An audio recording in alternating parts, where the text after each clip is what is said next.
today look like Easter.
Chakras. Welcome back to the Black Ocean, ladies and gentlemen. Salute to everybody in the chat. I see you, Patricia Jenkins, Nightfall Drop. Oh, our sister from Zimbabwe, DJ Wokahannis in the house. Okay, I see Brother Tarian Rain. Everybody in the chat, salute and welcome to you. If you have not done so yet, please do take a moment to like the broadcast. Hope you share the broadcast during the intro. And I hope that everybody in the chat is doing very well. I hope that you had a very productive and very refreshing weekend so far. For those of you that are here in the United States, I do hope you plan to make it to the FBA reparations rally, November 5th, 2022. It is going to be a very productive and a very, very timely and useful event for us to get our agenda out front. It is going to be the first time in a long time that we have gotten together under one accord with an agenda that we control.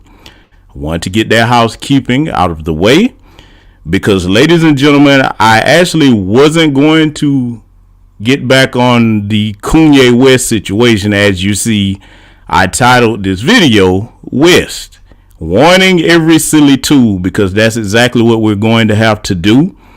And the way I'm going to handle this broadcast, I'm going to handle it this way.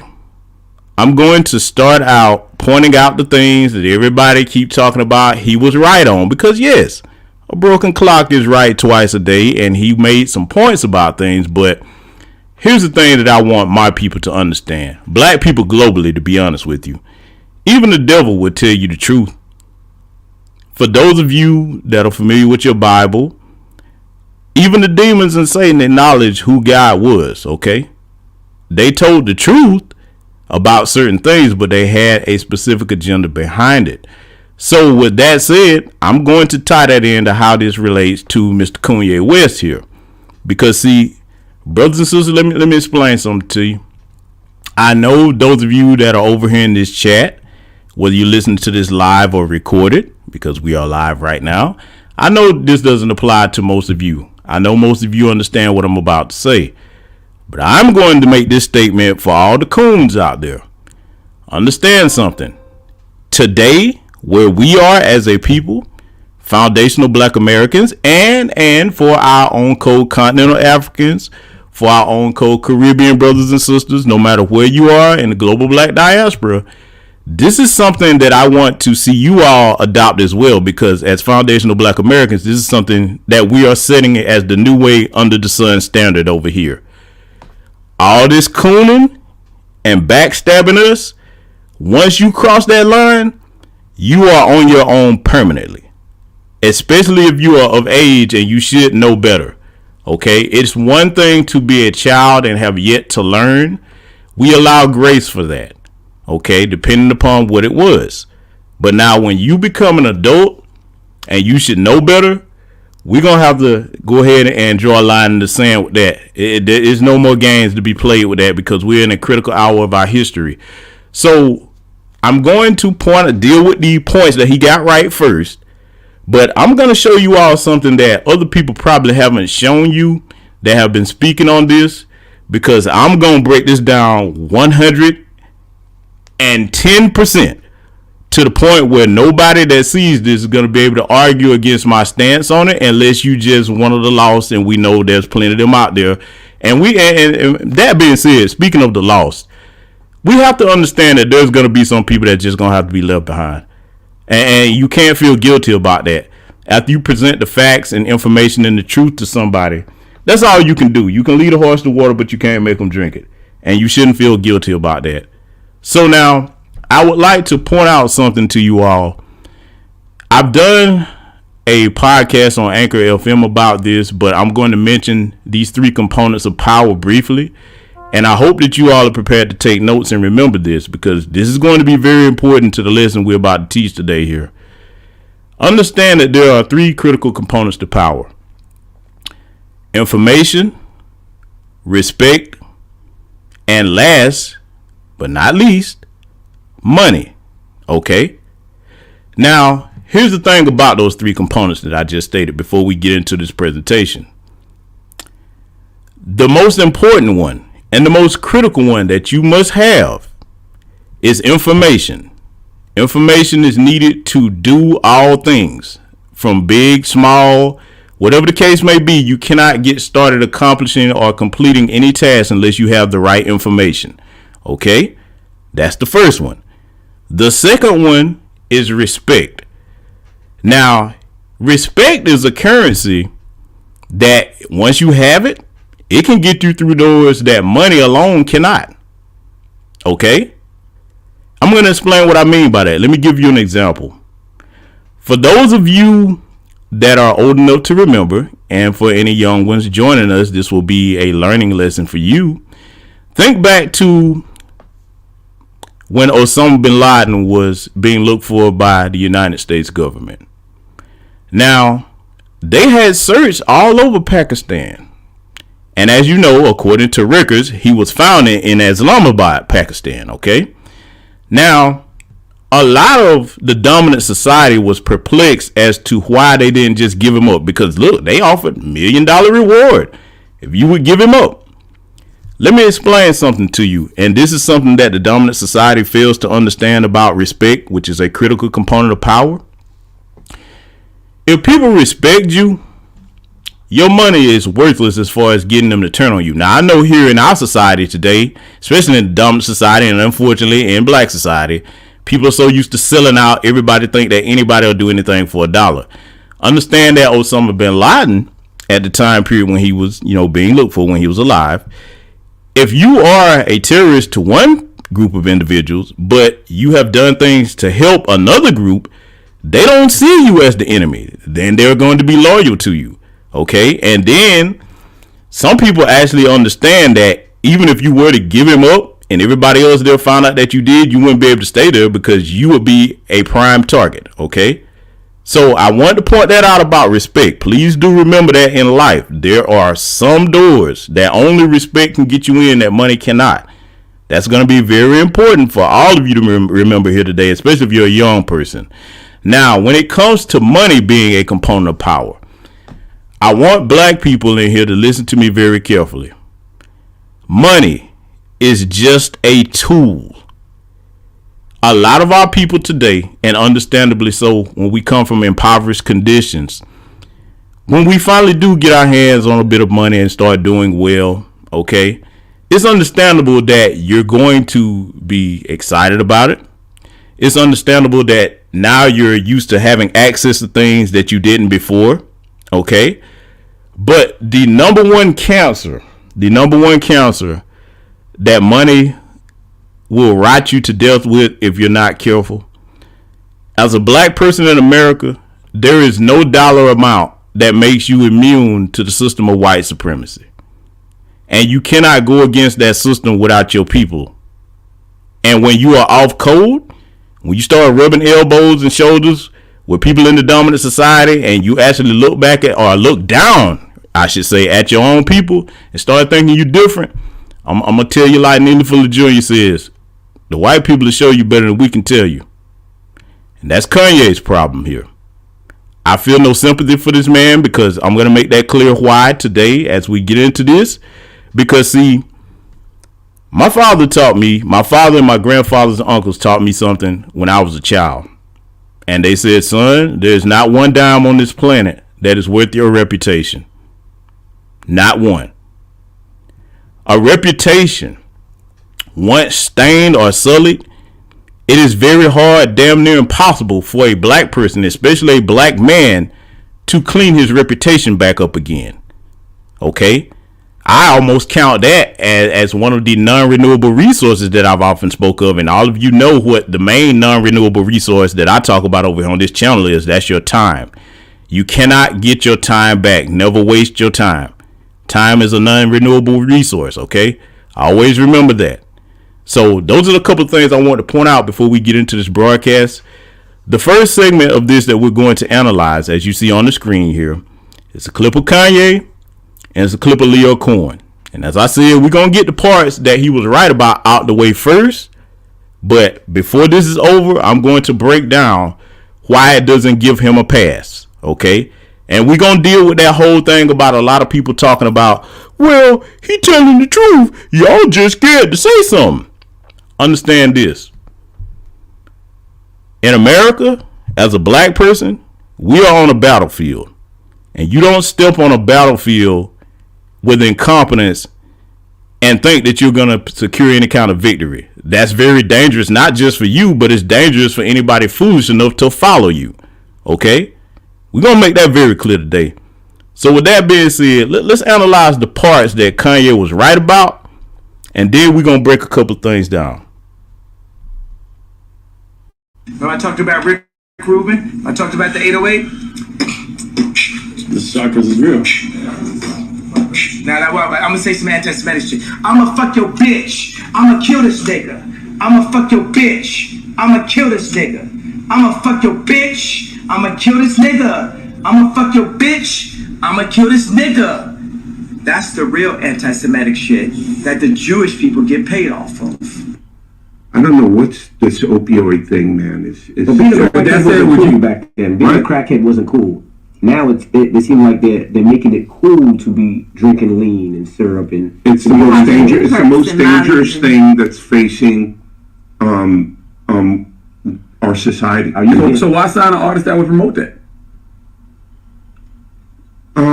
Because I already answered that question. You weren't paying attention. She asked me talent or issues, and I said talent. But I have to. I can't give up on people. You think that's hypocritical though? It's opportunistic. Yeah. I got people to feed. I got a business to run. You're gonna make Dame Dash take this clip and call you a culture vulture. Who's Dame Dash? you hear about slavery for 400 years? Now, before we get to this next classic that I'm pretty sure you all remember, let me break something down about what Leroy Cohen said for those who don't know who the white man was speaking. Leroy Cohen is a very powerful music executive, and you will probably know his name from the Def Jam record label. First things first, let's deal with what Kanye stated. He's right. Those lyrics are harmful and anti-black. Okay, I'm going to use that term. Because yes, we all know, for those who are Hebrew Israelites, yes, we would be considered the original Jews. But see, today, here's the problem with that, my brothers and sisters. And I want those of you who are Hebrew Israelites to listen to me very carefully. That information is true. But what can it tangibly and physically do for us here today in the modern era when you're in a system of white supremacy, which is what the white supremacist Jews that Kanye is referring to are? They're white supremacists. You don't separate white supremacy into different groups. That's the stupid thing that a lot of these book dancing black conservatives end up doing. You look at white supremacy as a whole. You don't deal with it in sections. It's all a part of one big system, okay? So now when you look at that system, like Kanye was saying, that would be the real anti-Semitic or anti-black, as I'm going to call it, mindset and lyrics that they make money off of and promote. We understand that the origins of hip hop in the beginning were positive, and when it transitioned into something that we would look at and consider negative today, some people say gangster rap, on up to where we are now with just rapping about, it went from rapping about drugs and things that people were witnessing in their environment to now the younger kids are rapping about using drugs. Understand something. There is never going to be another group of people that value your lives and your community than your own people. I'm going to say that again. No other group of people are going to value your lives and your community no more than your own people will. Okay? So yes, Leo Cohen, the snake that he is, yes, it's wrong for any of the Jewish people that this applies to do that, okay? But at the end of the day, you need to understand something. See, everybody in this chat room today, when you look at yourself, when you look at the people in your family, your community, okay, you see those as black people. That's what you see other black people as black people. The Leo Cohens and these other executives, okay, these other white supremacists, and I'm calling them white supremacist executives, they don't look at you and our young people that they're signing to these labels as people. They look at you as a means to an economic end. Your life, their lives, has no value. They don't care about those children no more than they are able to make them $1. See, let me break it down to you this way. For those of you that are in the workforce, okay, unfortunately, heaven forbid, if something was to happen to you from one day to the next, they'll replace you faster than you can blink it and put another body in your position. They may be kind enough to send condolences or wish you well to your family or what have you, depending on what your situation is, but you don't matter. You just a cog in the machine. That's the first thing you need to understand about how these people look at us, okay? So when it comes to this particular situation here that we're talking about with Leo Cohen and people saying, yeah, it's them, they exploiting us. When you put yourself in a position to be exploited, of course they're going to do that. Again, like I said, nobody's going to care about you and your community no more than you and your own people will. Okay. So now that being said, we've acknowledged that part. That's what he was right about. It is wrong. Hear me very well for the people that's agreeing with Kanye, talking about, yeah, he got points. The people that he's talking about do not give a damn about anybody black beyond making $1.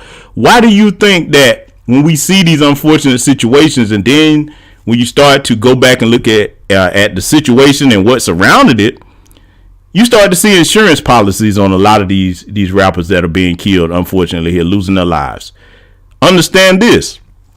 When a lot of these young brothers and sisters who are desperate to make a living off their talent, because you can't knock them for that. If you're a talented black person, you should be able to monetize your talent and make a living off of it. But then it comes into play. You have to analyze, is your talent something that's going to be harmful to the community? It's one thing to do what you got to do to get your chips up, get your paper right. But after you do that, you need to start looking at, okay, is the product that I'm producing, is it harming my community?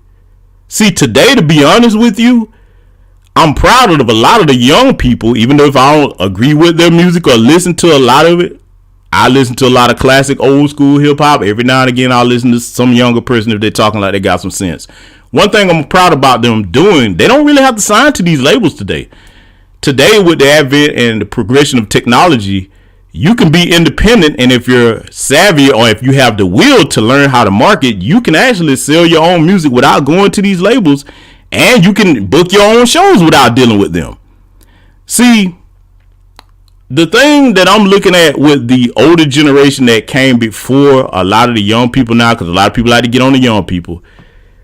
If the elder generation before them doesn't leave a solid foundation and a system and try to give some guidance to them, then they have to wing it on their own. There's no reason now when we look at the state of hip hop that the black artists that are well-to-do, there's no reason for us not to have our own black-owned distribution label. There's no reason not to. I understand that Jay Prince, Suge Knight, and Yo Gotti, I believe it was, were trying to do that, and the feds didn't want that to happen. They was putting them cases on them brothers left and right because their situation made it easy for them to target you. See, this is what they should have done, ladies and gentlemen. If any of us have the ability to make a power move, okay, and for whatever reason we meet a roadblock, this is the importance of staying on code. I want you young people to listen to this. I want young black men and women to listen to what I'm about to say next. There's going to be roadblocks in life. However, this is the importance of staying on code and having a deep respect and love for your people. If I hit a roadblock and there's something I can't do, and I have an idea that I know is going to advance our people and put us in an empowered position where we're not dependent on other people, because if you're dependent on somebody, you're at their mercy.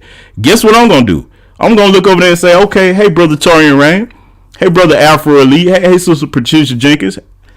I got this idea. Here's what it is. I'm not able to do it, but it needs to be done. I'm passing this along to you and other on-code people that can get this done.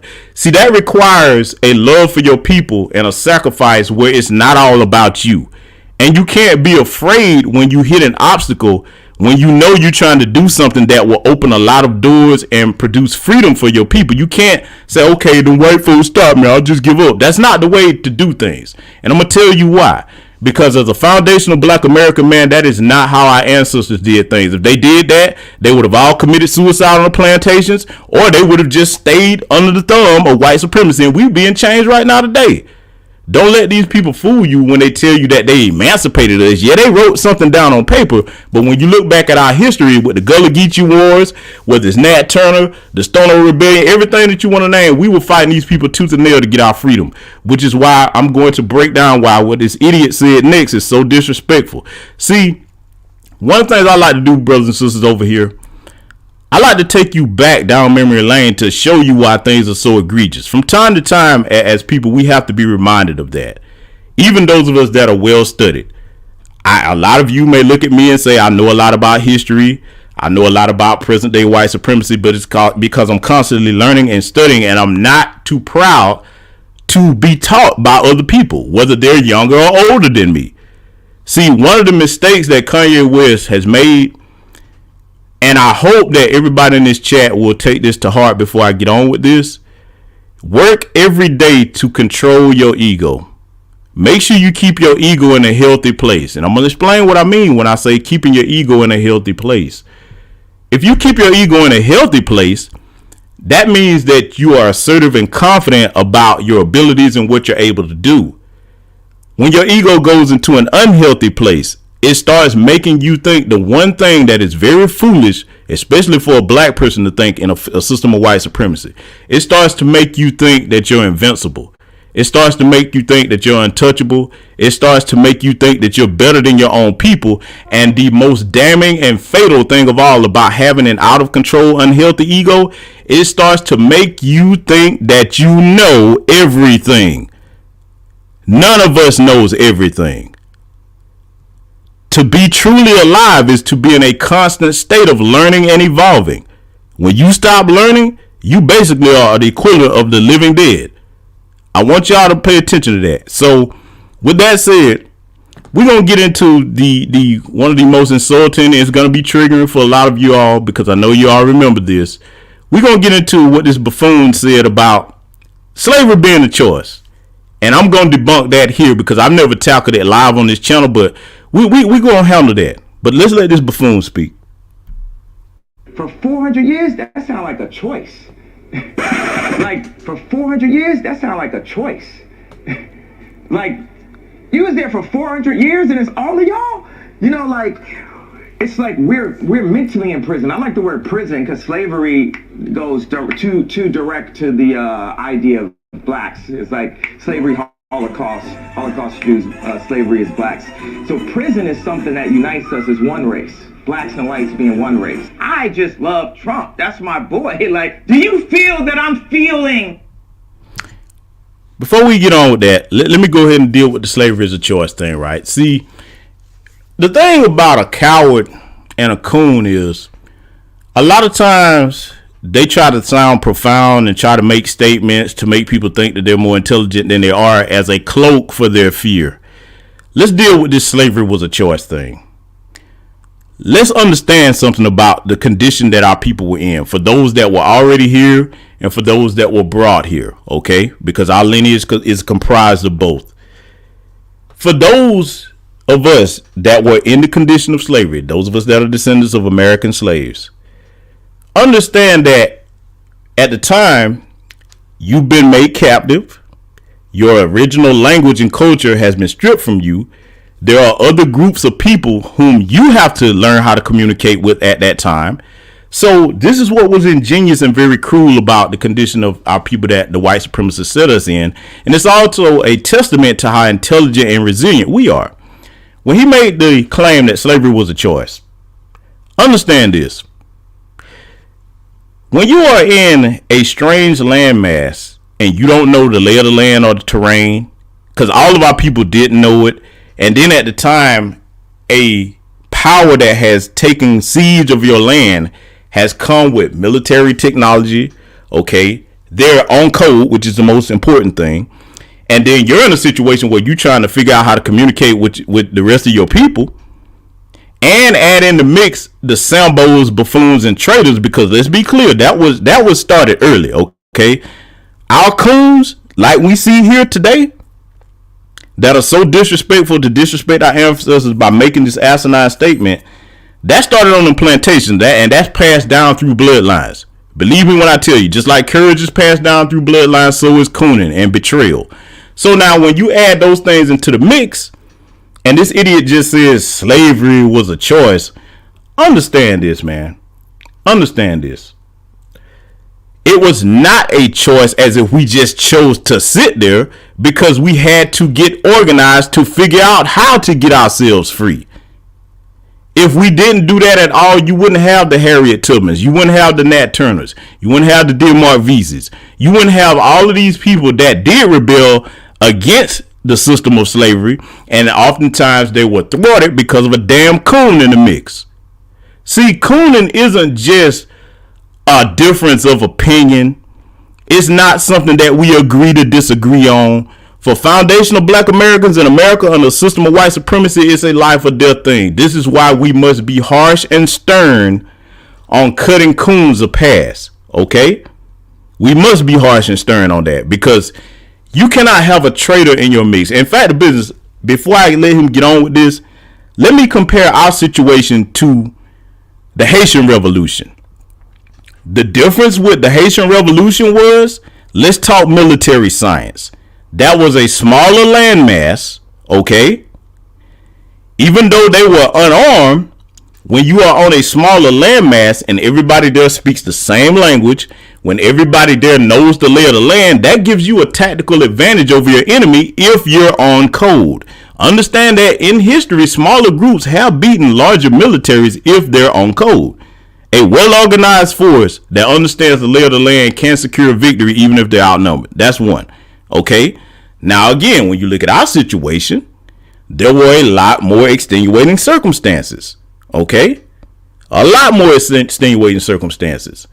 And see, when you are in that situation where you are captive and you have to get yourself in a position to get organized so that you can get free, that requires resources. Okay? That requires a lot of resources that we did not have control of at the time due to the white supremacists having things under siege. Okay? So you have to look at things from that intelligent standpoint to understand how stupid what he said was slavery was a choice. And see, to the average idiot, you have a lot of people nodding their head. Yeah, Joe, we were just sitting there. You don't know nothing about our history if you think that. That is beyond disrespectful. And to me, that was one of the first strikes for him. Okay? That right there, I was done with him then. See, and before I let him get on with it, this is something else that we have to grow to be able to do as a community too. Just because you're good at a certain talent, just because we favored you because you were able to sing, dance, play sports well, whatever the case may be, there has to be a demarcation line when you betray us that we're like, okay, yeah, that's cool. You might still listen to so-and-so's music. You might still respect what they did in sports, whatever the case may be. But I will not consider you one of my people anymore because you committed high treason against us. Understand that one thing that we better learn how to do, because everybody running around talking about the Jews, trying to separate them like they're different from the rest of the white supremacists. The white supremacists here and the white supremacist buffer class group that they allow to be classified as white, they are on code against us 24/7. We don't have time to tolerate coons and let them come back in amongst us talking about, well, it was this, it was that, it was medication. I'm like, yeah, okay, that's unfortunate. All of that may be true with Kanye's situation, but ladies and gentlemen, let me ask you this, the men and women in this chat, let me ask you a question. If you are a black parent, okay, and you have a family, if there's some mentally ill family member in your community, okay, that person has some type of condition, but they're dangerous. Do you give them a pass and trust them around your children just because that may be the case? I want how many of y'all would do that? Put a 1 in the chat if you would, and put a 2 in the chat if you would not. Put a 1 in the chat if you would, and a 2 in the chat if you would not. I want to see what y'all gonna say. I need to understand just how many of you will overlook that fact.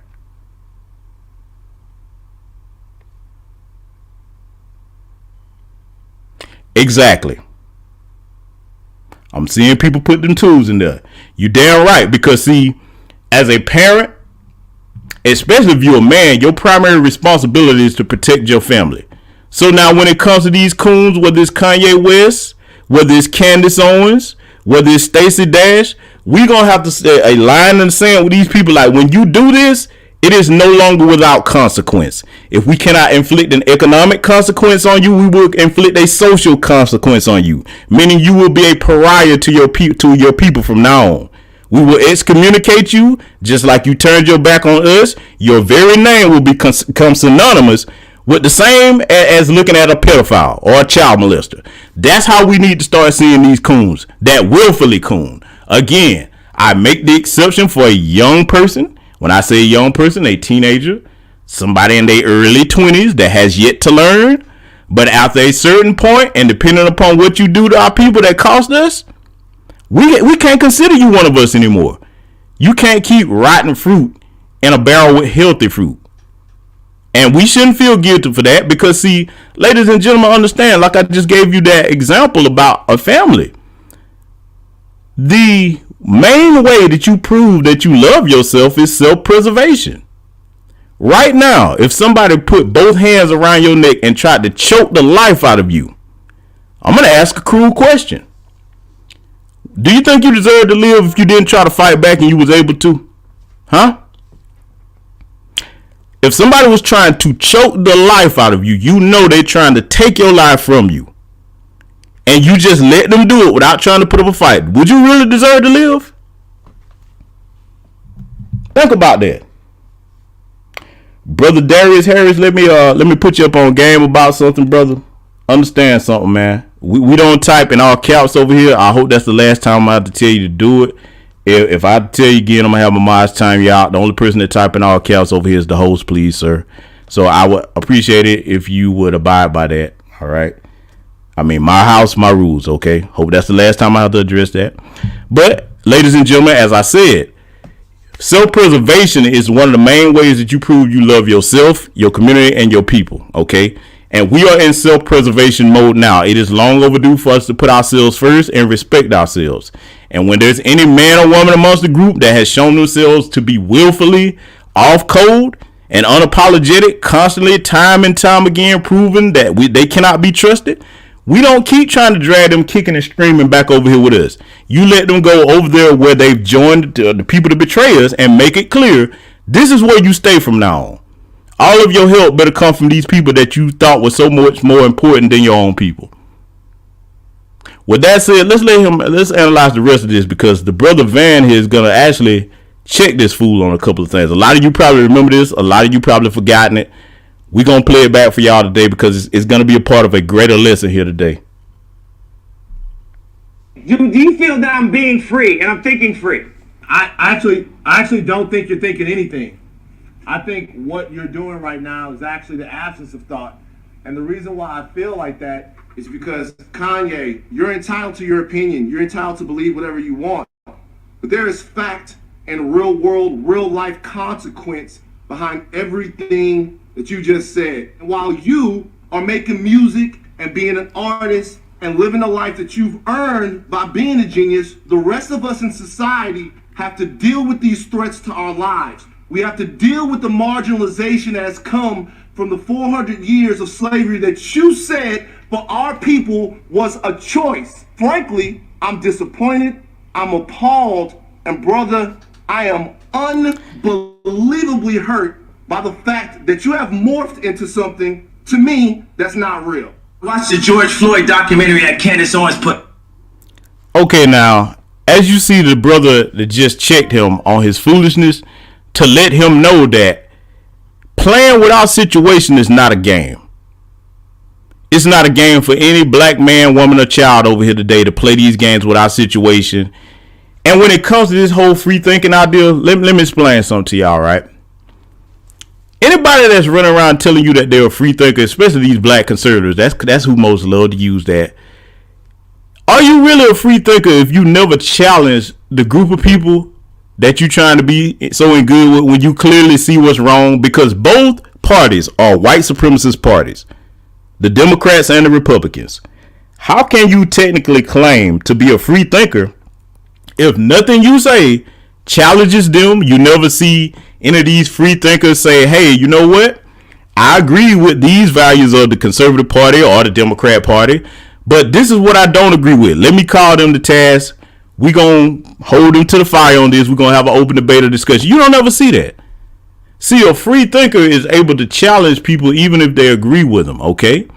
And there's nothing wrong with that. There's a way to do that, okay? There's a way to do that.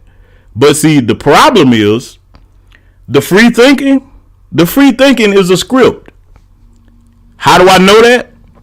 If you're a free thinker, you don't sound just like the next person, like a trained parrot. A free thinker comes up with individual things and innovative things that you hadn't heard before. That's what a free thinker does. There's nothing free thought about this. You know why? Because them talking points that a lot of them use, you can go and look on any white supremacist site and see the same talking points being bandied about. And see, this is what happens when you get so far removed from your people and you start hanging out with that right-wing crowd. You start repeating the stuff that they say, but see, you forget something. You are black. You are black. And when see, this is why they get so happy when they see a buck dancing coon that they can point to and say, gee, I got black friends. This is what they do with you. You better understand how insidious these people are. When you come around with that buck dancing and cooning and you thinking that they accept you just because they let you come around them, what they're doing is this. They're saying, ha ha, just what we needed. We can use this to deflect from our racism, and if it all goes bad, this idiot is the crash test dummy right here. This black fool right here. That's how they look at it. But see, when you get a little bit of money, they start letting you come into their circles. You start seeing that you in places where other black people don't really have access to, and you start thinking that you special. You can't see what's right in front of your face. That's what happened with Kanye. And I got to go here with it. I got to go here with it for the bed bugs and bed wenches, because y'all know I call it down the middle. Oftentimes when our people start dating outside of their race with that particular group of people, that's when you usually see the cooning start, right? So let's put some simple things in perspective before I get on with the rest of this presentation. How many of y'all in this chat right now is a black person? Whether it's an Asian, a white person, a Hispanic person, East Indian, Arab person. How many of those people, when they start dating outside their race, do we see them portraying themselves like a Kanye West or a Candace Owens? Huh? How many of y'all see that? See, you know why you don't see it?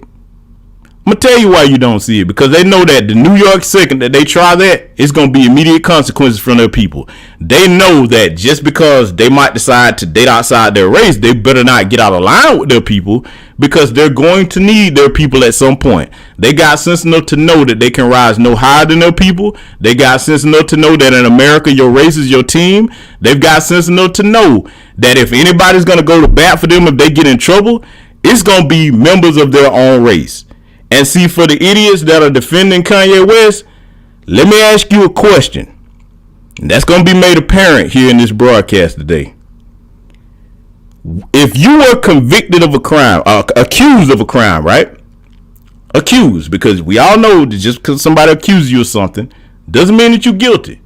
You're supposed to be innocent until proven guilty in this country, but we know that's another matter if you're a black person. But let's just say you're accused of a serious crime, okay? You've been put on trial. Now that you're on trial, you look over in the jury and you see Kanye West and Candace Owens. Oh, yeah. Uh-oh. Oh, yeah. For all you Kanye supporters, all that buck dancing and cooning that he and Candace Owens do, for those of you, they make good points. Would you be comfortable if you looked over there knowing that your life is on the line when this verdict comes down? Would you be comfortable knowing that they on that jury? So you better understand something.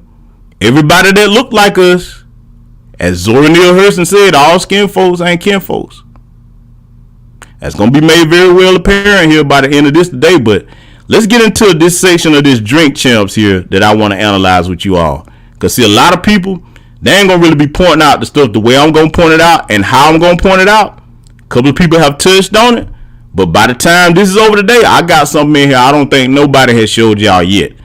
Y'all can tell me if you've seen it or not, but we going to get to that. Let's let them keep talking. One of the things that his two roommates said was, they want a tall guy like me. They want a tall guy like me. And the day when he died, he said a prayer for, 8 minutes. He said a prayer for 8 minutes. They hit him with the fentanyl.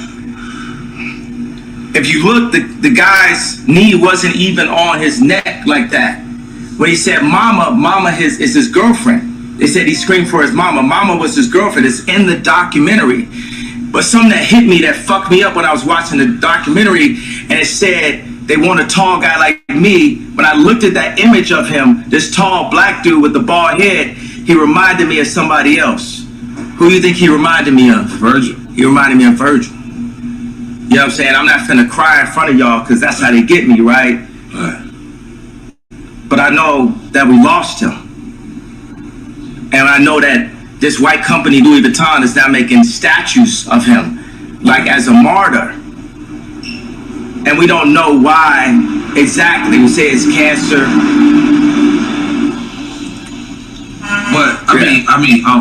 I want to be careful with this subject because. Wait a second, but tell me, could you?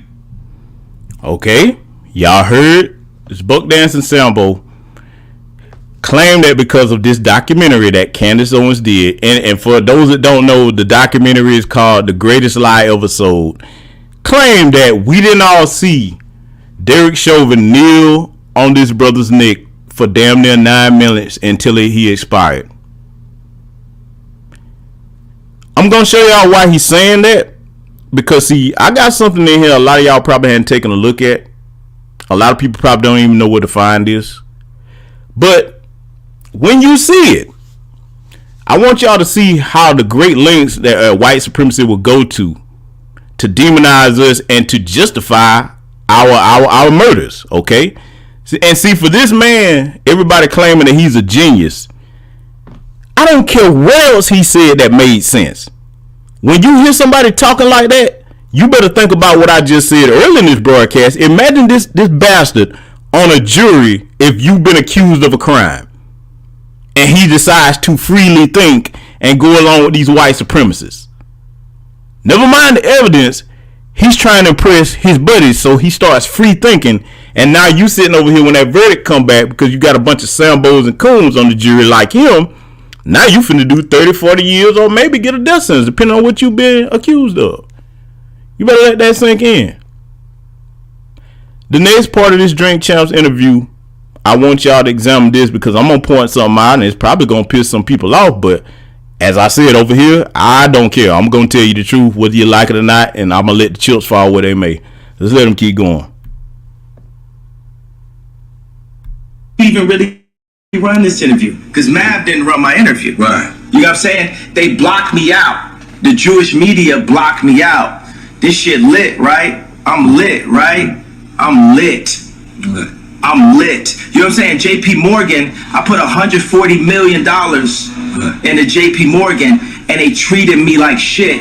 So if JP Morgan Chase is treating me like that, how they treating the rest of y'all? That's outrageous, yeah.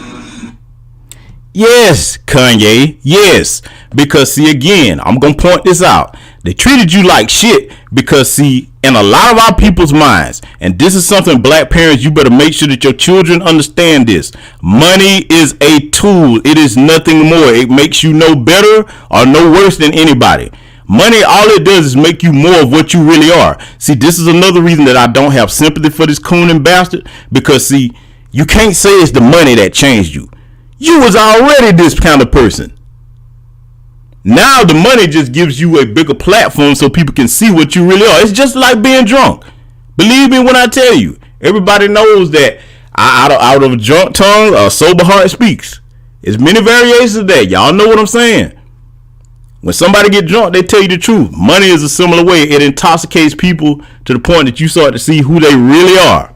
Okay? So this was always there. This wasn't no overnight thing.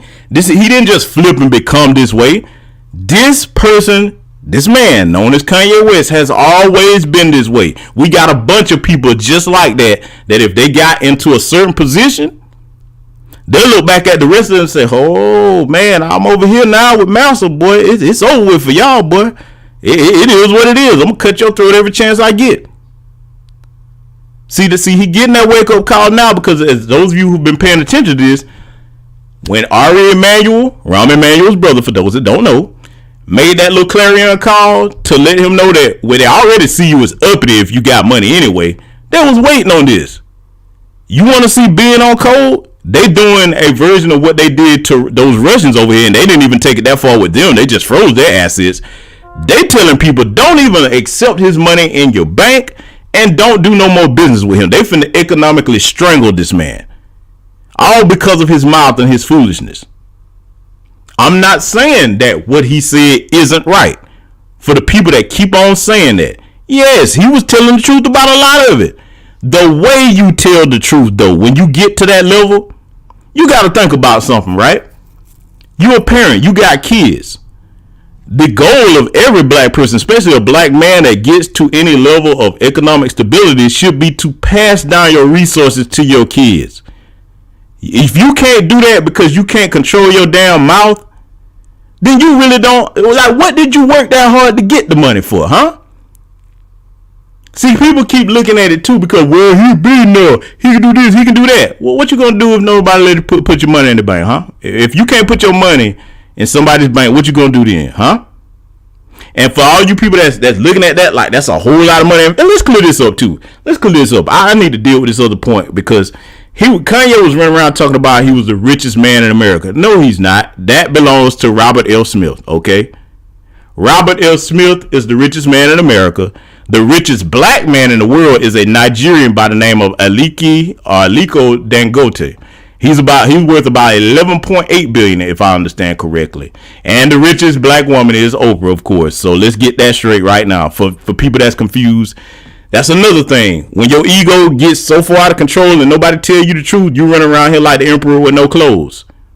That's sad, man. When you get to a point where your ego is so far out there, that lets you know that the people around you don't give a damn about you at all. Because see, somebody will pull you to the side and tell you the truth.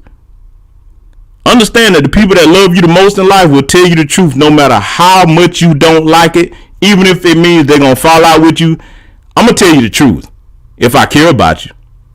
Now, if I don't care about you, I'm not going to tell you anything. In fact, I'm going to give you everything that's the opposite of the truth. Because if I see that I can benefit from you and I don't care nothing about you, what do I care whether you know right from wrong or the truth or not? And see, unfortunately, that's the problem that a lot of people in our community that finds themselves on that level of economic success find. You know, they get away from people that they've known all their lives, and then they get around serpents that never had their best interests at heart.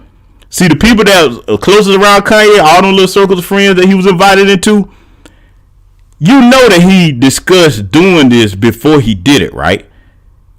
None of them said, hey, man, that's a bad idea, man. I guarantee none of them said, nah, man, don't do that, man. Say it this way. Let me help you word it better. Now, true, he's a grown man. You're going to do what you want to do. He had a song about it. Wait till he get his money right. You can't tell him nothing. He said it. But at least the attempt would have been made if somebody cares about you. You see what I'm saying? I want that to stick with a lot of y'all, especially the sisters in the chat. Okay? People tell you things that you don't want to hear sometimes. Sometimes the best and most disciplined thing you can do is catch yourself and say, you know what? I don't like this. Or maybe I need to listen. Maybe this person trying to tell me something that I'm going to need to recall later. Okay? That can save you from dealing with a lot of heartache and a lot of loss like this man is dealing with right now. And see, before I let the rest of this play, let's deal with the statement that he made, because see, this is why I don't like people using terms when they don't know what they mean. On the tweet, those of you that remember the tweet that he made that started all this, where he said he's going to go DEFCON 1 on the Jews. He spelled death, D-E-A-T-H, death. That's improper. That is a military term. What he meant to use was DEFCON. Okay? Defensive Readiness Condition is what that military term stands for. And it's on a color-coded system of a bunch of terms called LERTCONs, okay, or EMERCONs, that are a part of a different system that lets you know about different levels of threats and distresses in the country, without the country. It starts at 1, which is like red, okay, which is the most severe, and it goes down to 5, which is blue, which is the least severe. So when he used that in the improper context with death, I got to take my hat off to the small hats. They have that phrase and that saying, never again, for a reason. That's what I want us to adopt. Never again, because they don't care no matter what you say or do towards them. Big or small, all of them be like, hey, look, we got to green light him. We got to put a collective small hat foot up his ass and let him know not to try this again. I want that for black people. There's no reason that all of you in this chat can't practice that. But see, the reason why a lot of us can't do that, I'm going to tell you why. In addition to we have coons amongst us, here's the reason, 2 reasons why black people can't get on code. Because the cooning, that's obvious. 1, we don't believe in what we're capable of as a people. 2, we don't understand the importance of discipline and organization long term, long game. Because see, when you start talking about discipline and organization at a level where you're going to make change for the collective, for generation, that requires sacrifice and discipline. Right now, if somebody said, hey, look, we're going to pick a target and boycott them for 6 months. You got a lot of our people that couldn't even make it for 6 months, man. That's the other components about us not being able to get on code. But see, let's get further into this because see, I'm gonna point something out about this that a lot of people miss. We ain't gonna go through this whole thing because the whole thing is 3 hours. I included the most important parts here to make a point with this, so I'm gonna let them speak. Let's get on with it. And this murder was for chase accounts. Yeah. That's what I'm saying. I am outraged. By the time people they want to calm it down. Because no matter what, you didn't break no law. I didn't break a law. I didn't break a law. The bank shouldn't be a judge or jury on anything that's But this is it's like a social contract. Candace Owens has a word for it, I'm forgetting it. But it's basically like they told Candace Owens she couldn't hang out with me. You know, That's what I want to. Fuck black. So now he said they told Candace Owens she can't hang out with me. See, ladies and gentlemen, I know all of you are very intelligent brothers and sisters over here, so this is going to be self-explanatory. Y'all are going to know this, but I like to make these statements anytime I do a broadcast like this to keep the younger people in mind that watch my channel that are new to understanding racism and white supremacy, because that is the most important information that they're going to be able to have to navigate this system. I mean, we got a lot of work to do between Generation X and millennials to break this system and make sure that the generations behind us don't have to deal with everything that we had to deal with. I'm going to make this point about something. Understand that in a system of white supremacy, when you look at a male coon and a female coon, both of them black, the one that has the greater value to the dominant society is the female. Why am I saying that? Ladies and gentlemen, don't take offense to what I'm saying. Y'all know I don't do gender warring. I'm going to point something out to you that's going to make perfect military science sense, okay? Every other group of men, when they set out to conquer something, they view the other men of the group as a threat because they're men. They understand that, okay, if anybody's going to overthrow me, or if I recruit allies from amongst them, the ones that's going to overthrow me or turn on me the quickest are going to be the other men. Okay? Men desire power and conquest. That's just a fact of life that's been true since time immemorial. So when it comes to choosing between the male coon or the female coon, and I'm going to point this out because this is a fatal flaw in history that a lot of people make when they underestimate what women are capable of. They're going to choose the female coon for a couple of reasons. If she black, it's easier to ingratiate her amongst her people and get them to go along with what she's saying because of the way she's viewed in society. Okay? A lot of times, amongst all races of women, men let their guard down amongst women. Okay?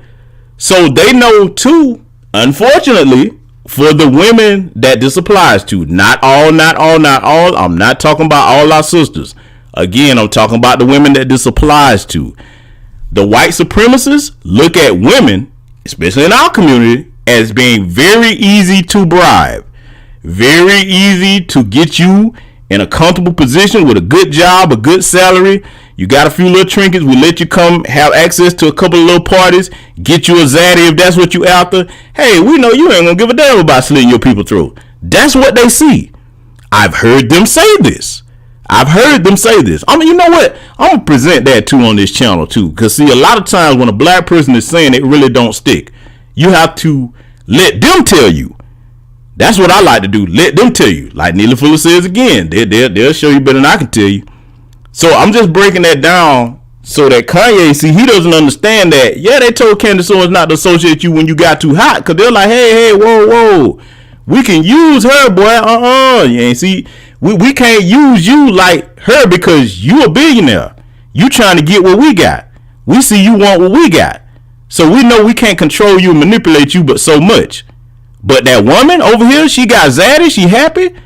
Plus she's not a foundational black American and she hate the skin that she in. Oh, boy, we can use her to wreak havoc on our people. See, that's what that fool doesn't understand.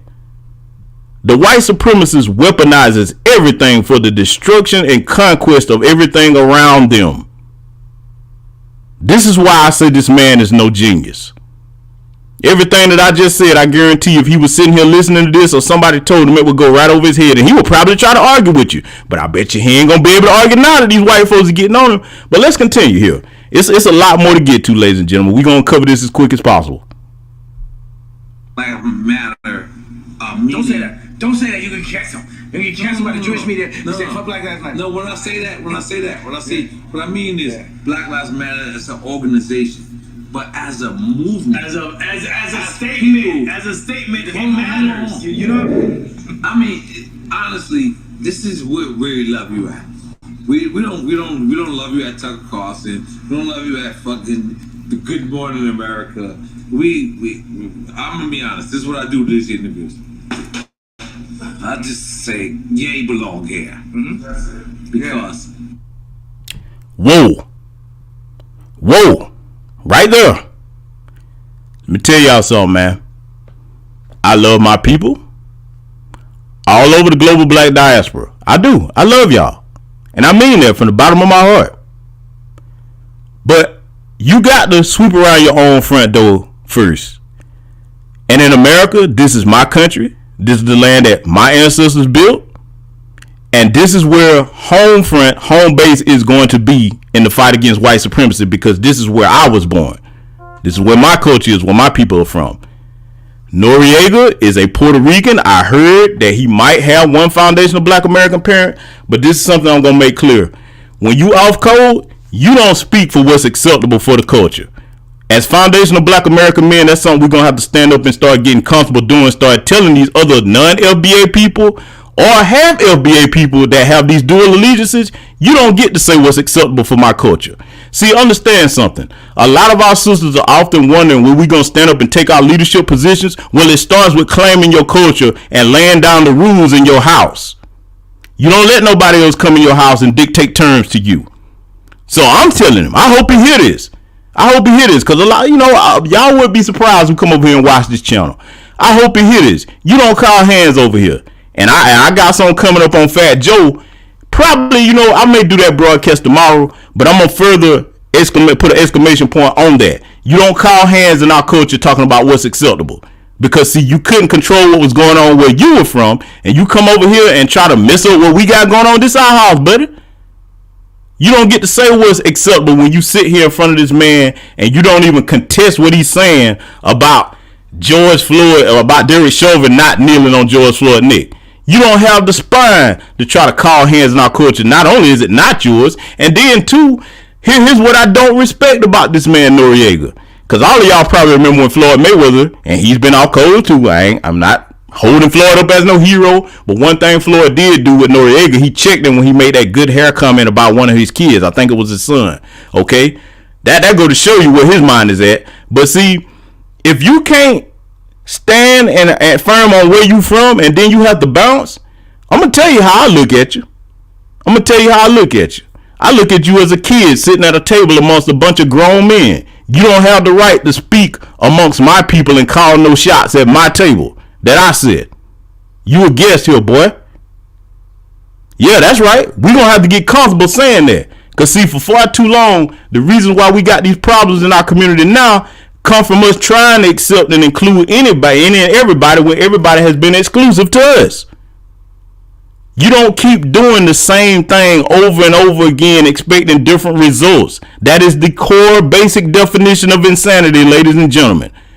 I don't know about the rest of y'all, but I'm tired of that. That's not going to happen no more as long as I got something to say about it and other foundational black American men like me. So that's the first order of business. We're going to let these jokers know that just because you give somebody a pass doesn't mean that we do. And you don't run or call shots over here. So that's what I had to get out of the way. Let's let them continue, though. Are we lying? Hey, don't Where did play that part where he threw the hat. No, I got 2024. I'm wearing my shit. I've been wearing my shit. But yeah. We want you to come back home. We want you to stand next to us. All right. We want you to stand next to us. Because in order for us to vote for you in 2024, we need for you to understand that when a White Lives Matter shirt was worn, it wasn't the time. But maybe he missed the conversation. That goofball, it was never the time. See, if he understood anything about where we are with the racial climate in this country, White lives matter. Everybody knows that. Yes, every human being's life should matter, but white lives matter is a white supremacist statement because they're trying to use that as a counter to just the saying black lives matter, as if they don't. I've already broke that down before on this channel. How just saying it, and we have to see it because we the ones that don't ever get any justice.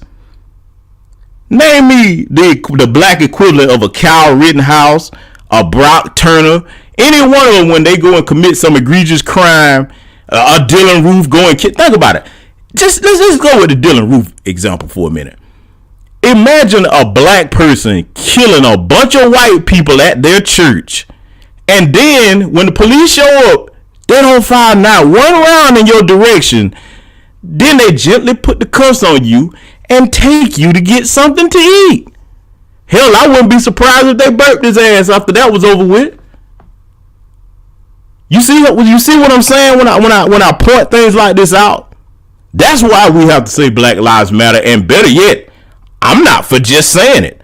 I'm going to show you that my life matters because I would do whatever is necessary to protect me and mine and my people. I'd rather be judged by 12 than carried by 6 if that's what it comes down to.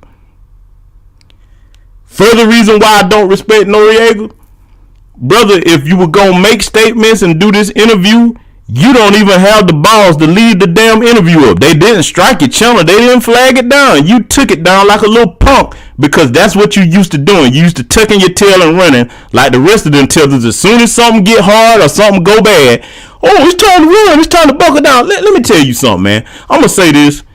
And much respect to our own code brothers and sisters in the diaspora. I'm not talking about you. Let me be clear. I'm going to say it again. I'm not talking about all continental Africans or all Caribbean people. I know too many routers. We got some in this chat that I recognize. Routers, on code, 100%. And I'm talking about those that are in their countries where they're supposed to be. Okay? Trying to make things better. This is what I don't respect. When those like Noriega don't even have the balls to stand on what they said, how in the hell could I ever trust you when it comes time to doing anything that's going to require us to get justice? How can I trust you to vote a certain way? How can I trust you on a jury? How can I trust you doing business with you? Because see, I know you easy to fold. You a punk. These white supremacists look at you as the weakest males over here that wear our skin. They don't look at you as no threat. Look at DJ Academics. That clown, Myron Gaines, and the other guy from the Fresh and Fit show. You think about these guys. I just named a few of them. But think about any of them that you know that be so quick to suck and kiss white ass. These people ain't gonna defend nothing. These people ain't gonna defend nothing at all. That's why they left.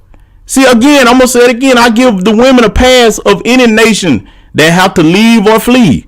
They're women. It's not their responsibility to do the fighting. Not that our sisters can't fight, but that's not your primary responsibility.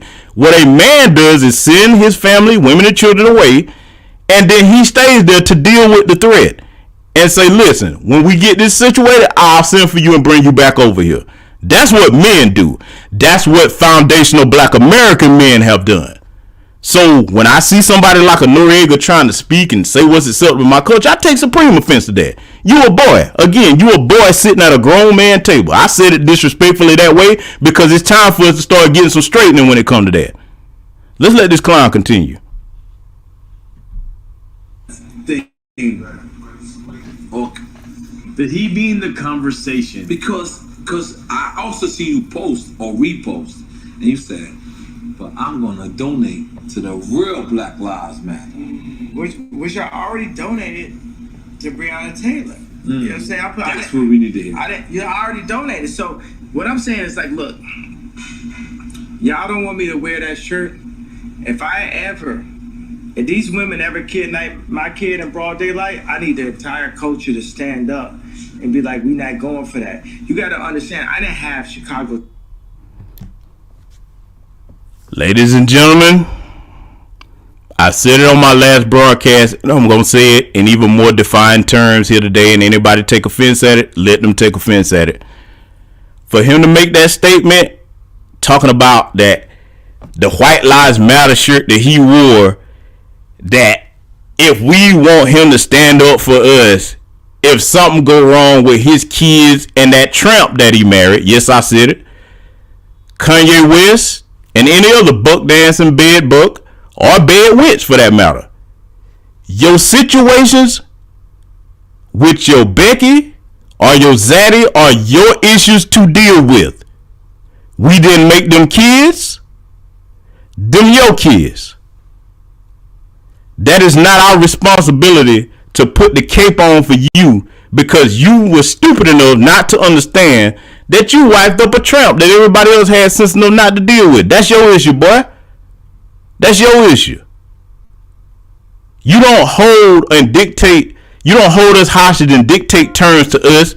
Well, if you don't want me to do this, then when I start having these issues with Kim and this and that, no.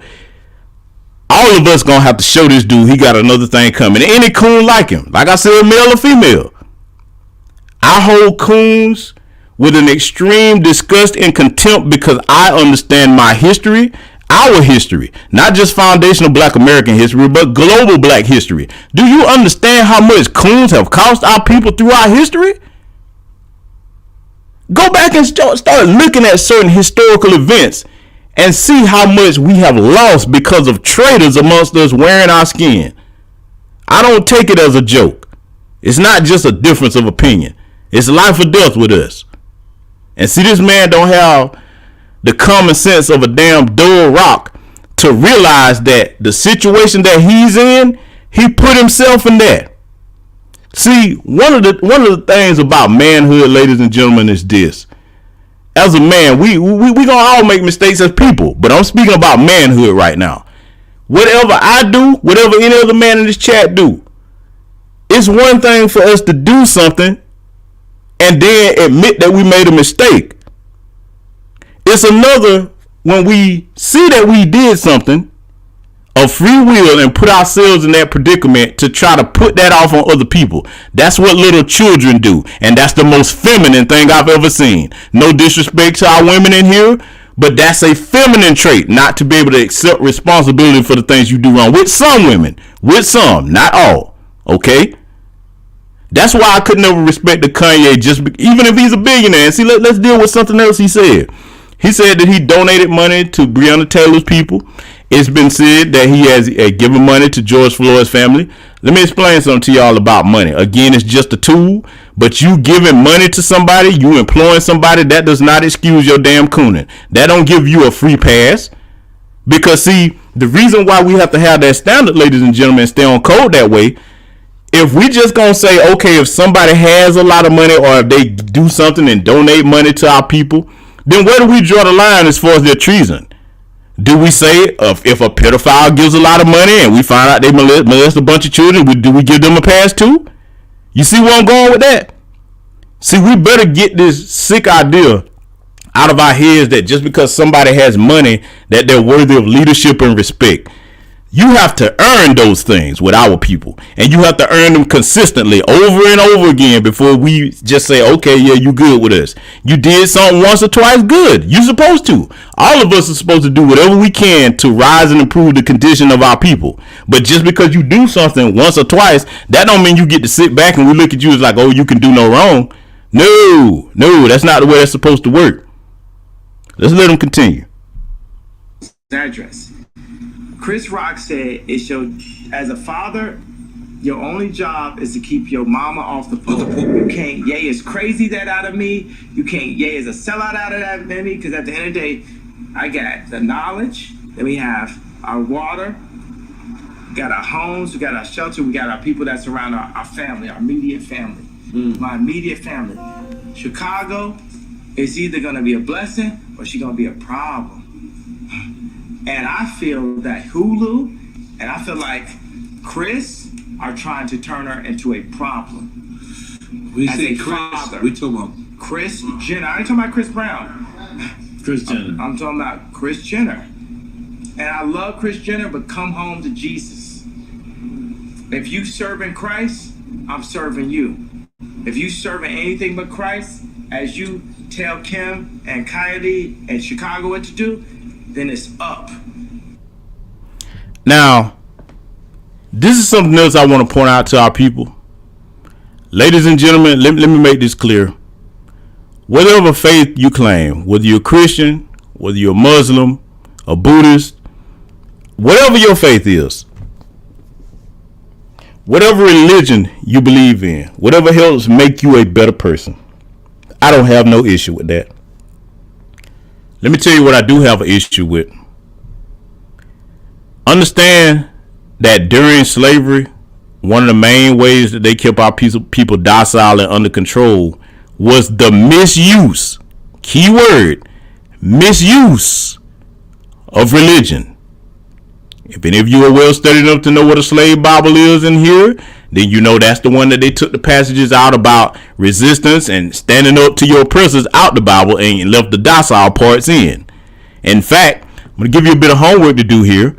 Look up a book or add this book to your collection. I think everybody should have it on their shelf or at least read it once. A book called How to Make a Negro Christian by Charles Colcock Jones. That is a very informative book, and it will help you understand the sickness that some people have, the spell that they have over them when it comes to the misuse of religion by these pork chop pastors. But see, when it comes to people dealing with serious issues, you got to know when to leave your religion out of things. Pray to whoever you have to pray to, but after you pray, it's time for you to do something. Okay? And see, with Kanye's situation, everything that he dealing with that woman that he was married to and them children, you made choices, Kanye. You made choices. As a man, you're going to have to deal with the choices that you made. That's all of us. Any choice that we make, we got to deal with the consequences of the choices that we make. That's a part of being a mature adult. Okay? And see, that's a further point that should go to prove that just because you get an abundance of money, that doesn't mean that you're going to grow into that. See, let me tell y'all something else about having a lot of money too. Particularly with our community, we see this often. I find it very sad. If I really hated one of you that I saw had, let's just say, some type of habit you couldn't control or an addiction, this is going to sound very strange, but it's not by the time I break it down. If I really hated you, I'm talking about I couldn't stand you. I want to see you destroy yourself. What I would do is something that white supremacists have done with our people for a long time now. I would give you access to excess. Now, what do I mean by giving you access to excess? I'm going to give you everything you need so that you have as much access to the cocaine habit you have, to the white woman addiction or white man addiction you have. I'm going to give you whatever I see as your weakness. I'm going to make sure you got plenty of access to it. I'm going to make sure that you do. I'm going to make sure that you are the person that is going to depend on me to get access to whatever your weakness is. And the whole time that I'm making sure that you have access to excess, I'm going to be plotting to destroy you. I'm going to be plotting to destroy you in more ways than you can imagine. I'm going to trick you into possibly signing over a power of attorney to me. I'm going to have life insurance policies taken out of you. Y'all get the point of what I'm saying about how devious a white supremacist is. I wouldn't be surprised that if that's his situation right now, he don't know about it. Access to excess destroys a person that doesn't have discipline and a person that has a clear exploitable weakness. You better understand how these people play. They play for keeps. They're not playing checkers. They really are playing 4D chess with us. That's what this man don't understand. A lot of our people don't understand that lesson. Let's let him continue. Because I'm serving Christ. And I am the living Rob. That's up.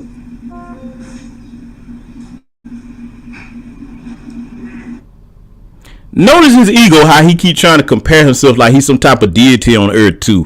And see, here's another thing that I don't like about that damn Drink Champs podcast. Y'all seen the imagery and like the stage and the background of it, okay? Y'all seen how it's just a bunch of alcohol and liquor.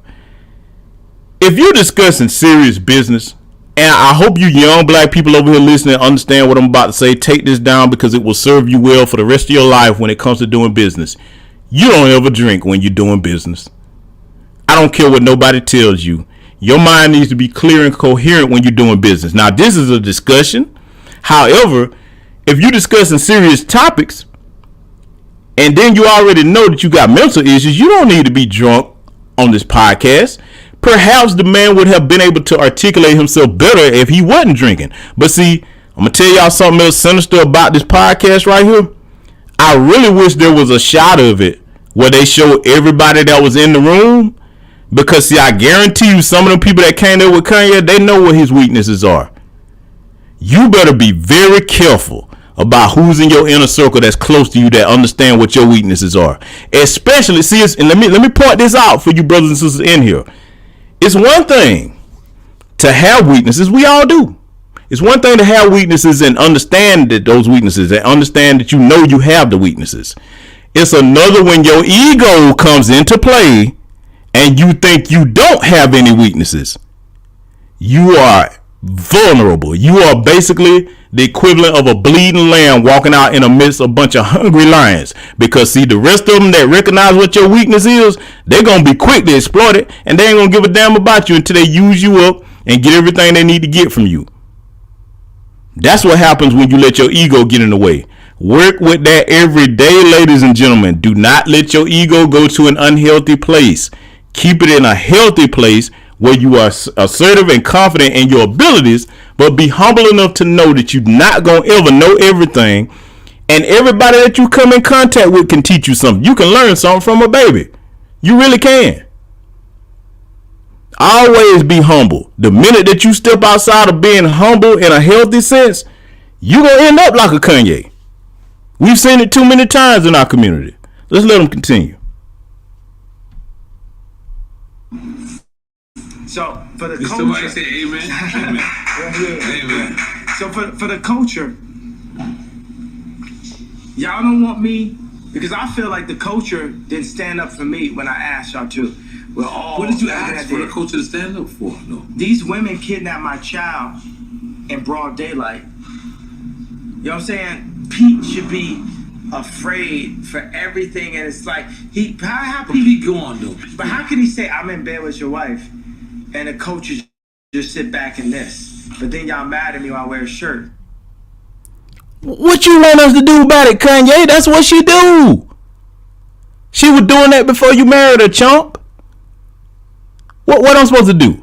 What I'm supposed to do? Y'all supposed to run down on Pete Davidson, man. You know you wrong about that, man. Well, you sleeping with your wife. Look, man.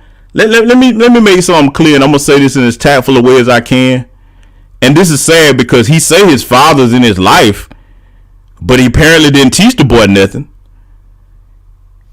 You can't get no further with a woman than she let you get unless you sexually assault that woman. I'm gonna say it again. You cannot get any further with a woman than she lets you get unless you sexually assault her. Kim made them choices of free will. Nobody put a gun to her head and make her do what she did with this man. You chose that, man. You picked wrong.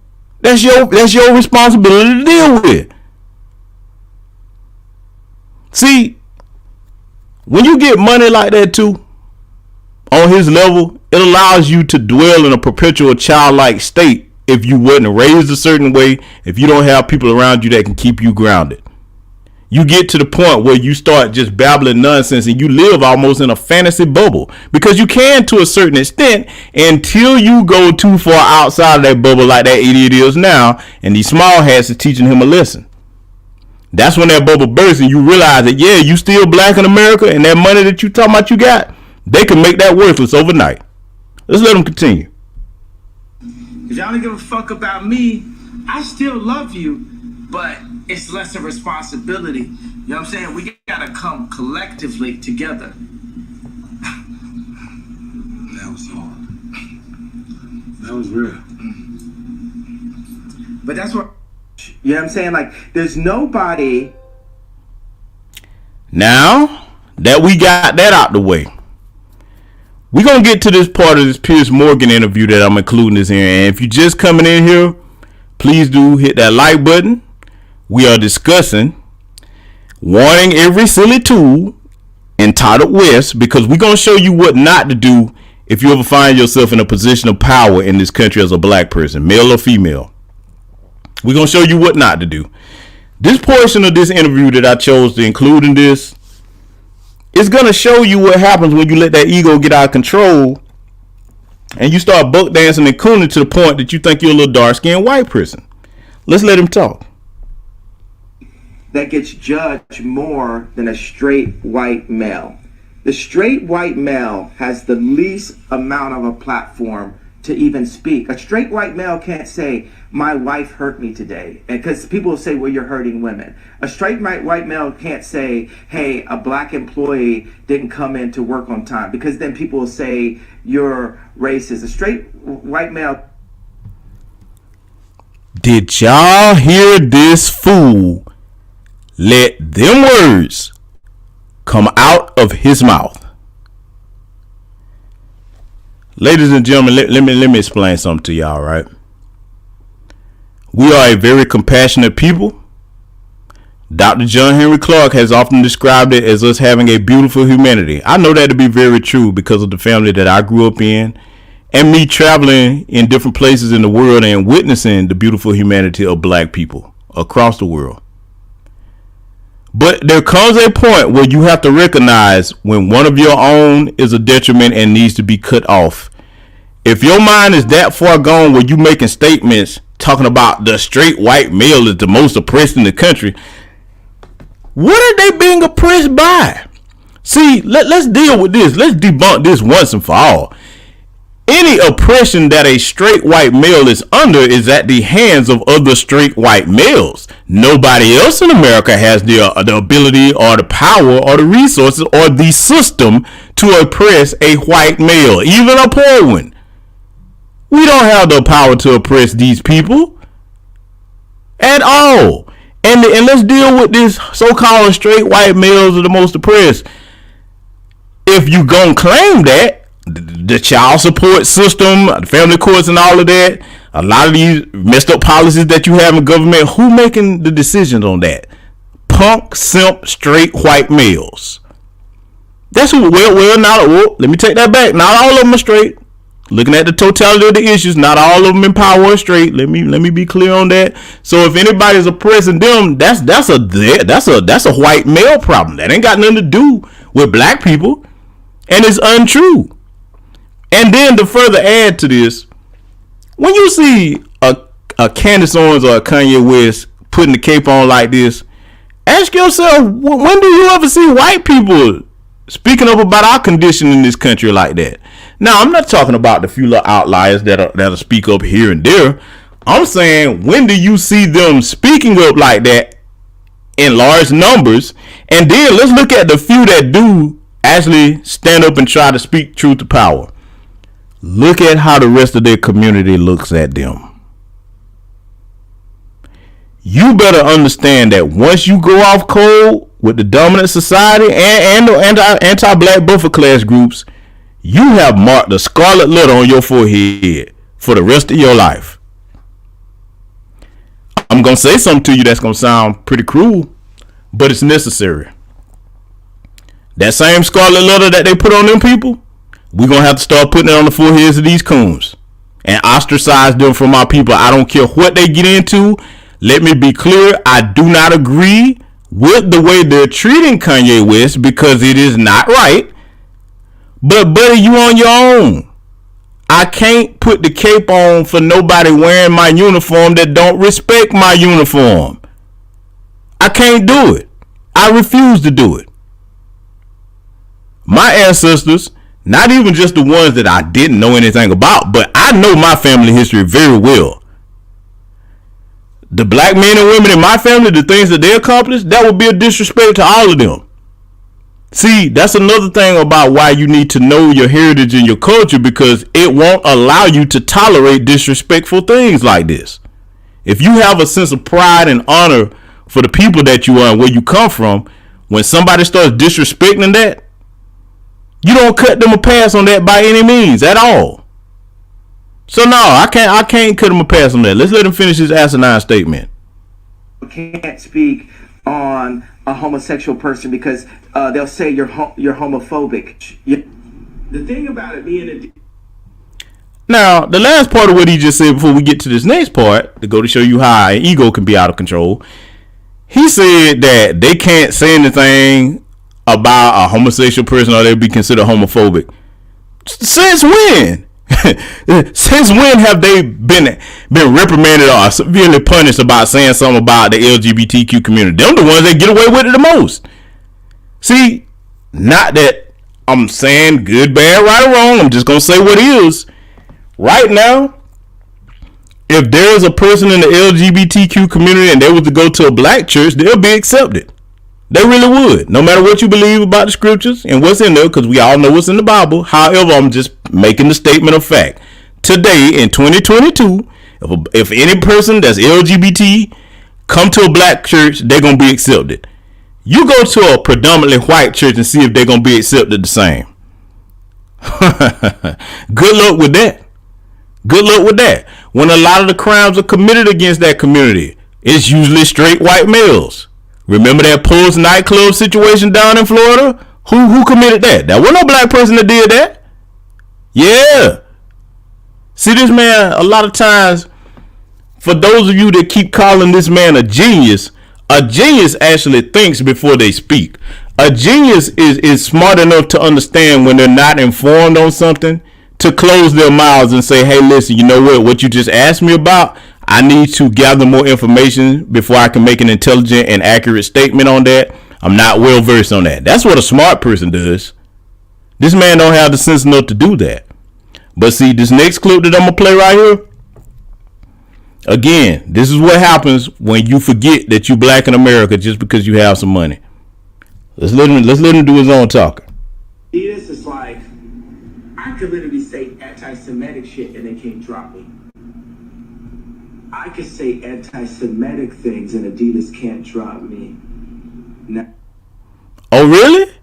Oh, boy. So see, that's where his head was before his situation literally changed overnight. Because this is long ago that he said this. And immediately, as soon as he said that, let's analyze this, right? Everybody in this chat room, so that we can really understand the mindset of the people that he's pissed off, the small hat folks. Yes, again, if you just coming in, nobody's not saying that he wasn't telling the truth about what he was saying. But the man didn't have any type of barrier of defense set up to protect him from the statements he was about to make. You better understand your enemy and who you dealing with when you start running your mouth like that. Look at what he just said as if you was a Jewish person, the white kind, in this community. Don't you know that when they hear shit like that, where they are being on code as a people, they be like, okay, we're going to show you better than we can tell you.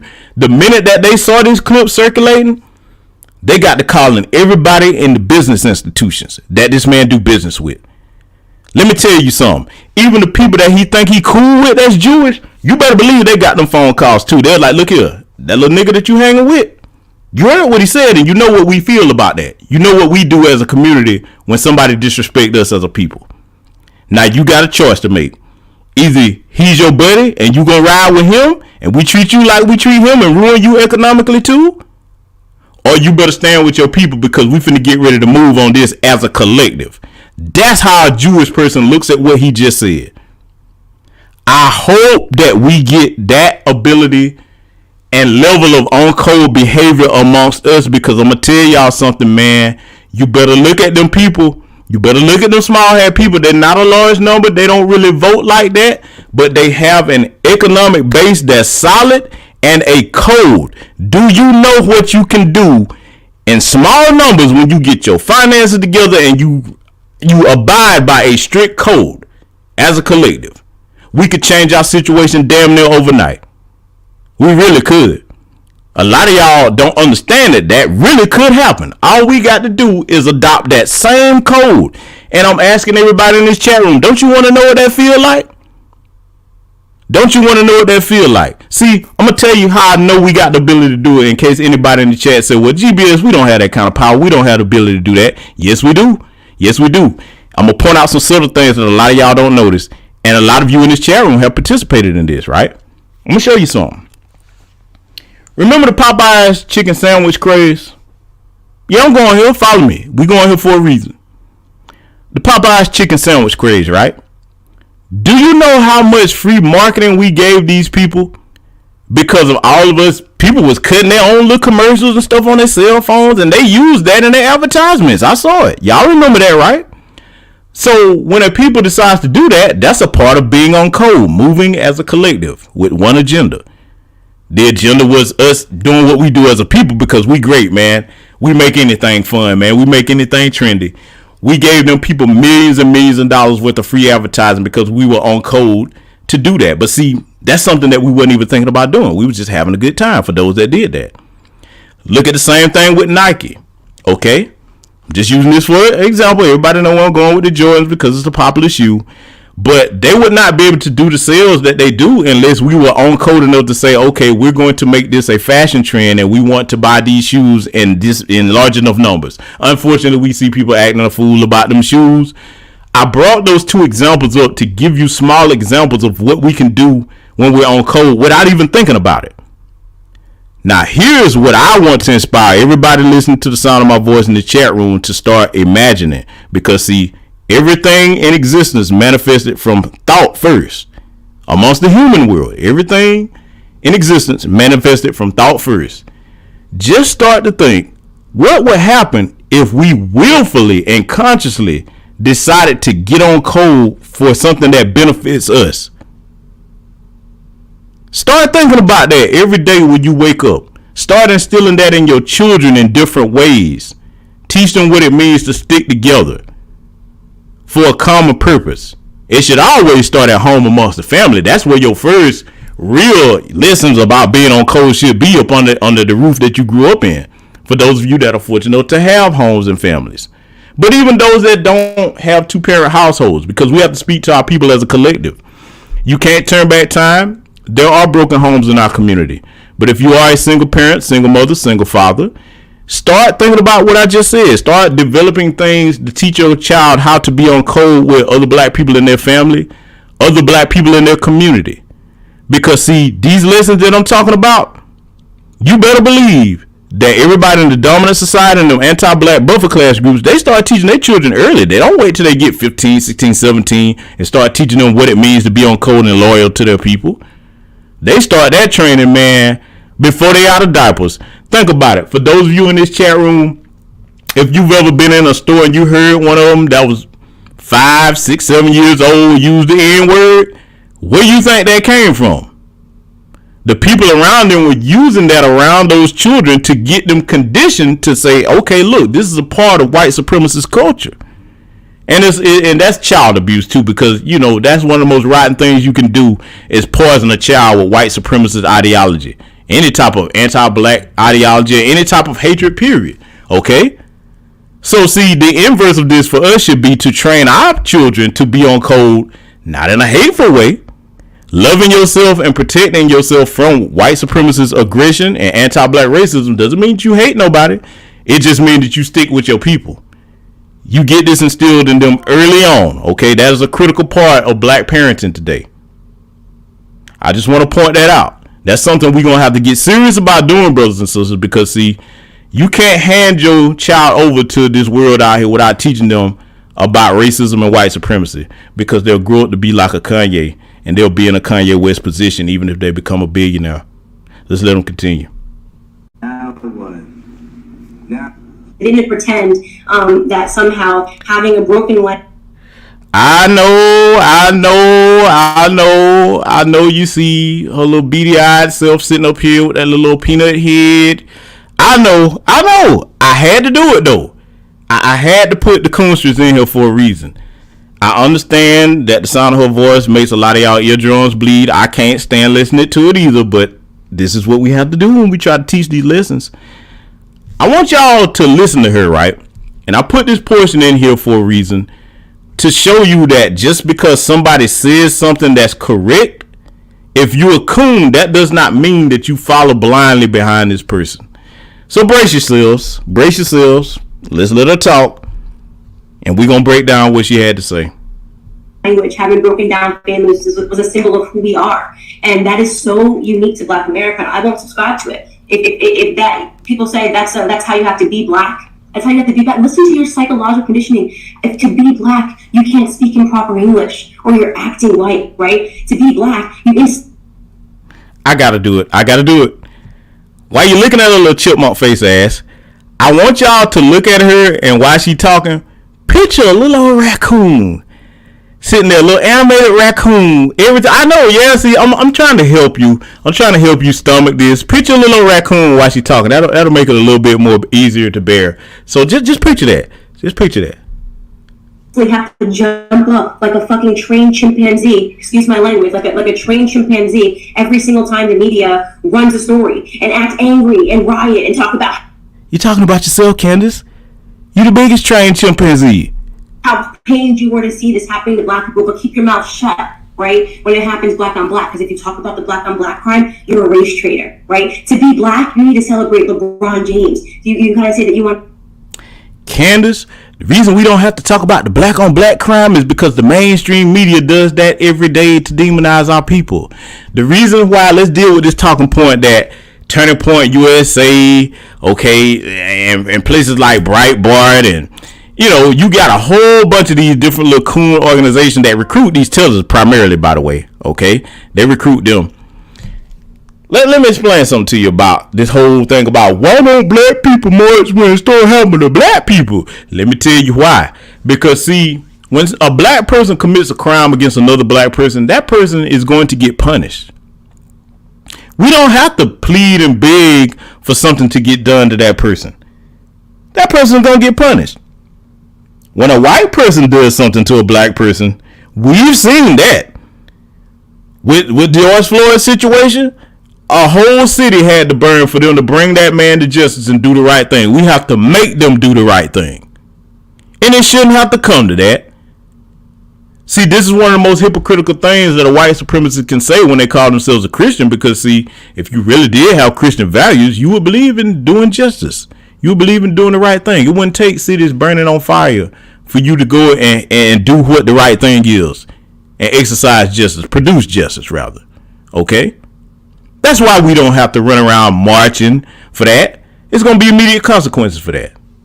And as far as like the thing about you talking white when you use proper English, there's nothing wrong with using proper English, but there is a problem when you call yourself trying to mimic the inflection of white people and you get around them and start trying to code switch and impress them and start your cooning. That is a problem. They always try to hide behind that proper English crowd. But let's let this idiot continue.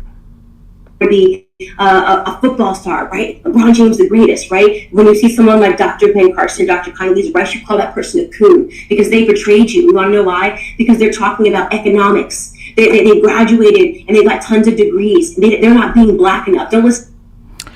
Candace, I don't care how many degrees you have. I don't care how much money you have. You're worthless to your people when you turn into a damn coon.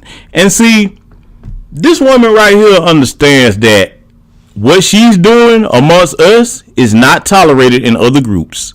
She knows that. It is completely disrespectful for a teller, because she's Caribbean, to come over here off the sacrifices my people made and wanting to get you over here, and then you run over here inside with the oppressors. See, I'm going to tell y'all something, man. When you do that, that's not something that somebody tricked you into doing. That was already in you from the jump. You had that in your mind before you even got here. For the tellers that applies to. Okay? That's the first thing we need to start understanding about that. Because see, when you correcting an issue and a problem, you have to assess the situation for what it is, not for what you want it to be. Unfortunately, we made a mistake. We thought that if we got our other brothers and sisters over here, and we did get riders over here, the Stokely Carmichaels, okay? We got the Marcus Garveys, all right? We got a lot of them that came over here that was on code. The problem is that codification that they had did not pass down and translate to other generations once they got here. They became ungrateful. They started siding with white supremacists. See, a lot of these tellers before they get over here, the Candace Owens, okay, the Austin Chingays, that's the clown that was talking about he was going to get rid of Black History Month if he won governor of Michigan or what have you. You better understand that where they from in their countries, they sit over there dreaming about what it'd be like to be up on a white person. They often take it a step further. They dream about what it's like to be a white person. Why do you think they have so much bleach in these other places? Yeah, I went there. That disease starts in the mind. It ain't got nothing to do with coming over here and the white supremacist tricked you. Nah, you was already like that. That's something I want y'all to keep in mind when you start dealing with these tellers. But let's let it continue. Listen to LeBron James when he throws in a Beto cap and tells you that we're literally being hunted down. right? Because he's not educated, right? Celebrate that. That's our hero. He represents us. That is what being black is in 2020. That is what we are told. As you heard, this was 2020 when she said that. I put that in here for a reason. Because see, just like I said about Nori, Candace Owens, you don't call no shots in our culture either. You don't tell us what it means to be black over here in America. You don't. We're going to have to really start drawing a hard line in the sand about that. Male or female alike. And see, this is what the sisters going to come in at. Because see, I'll check any one of them. But see, when it comes to a Candace Owens type, our sisters should be hell on wheels, man, checking that disrespect.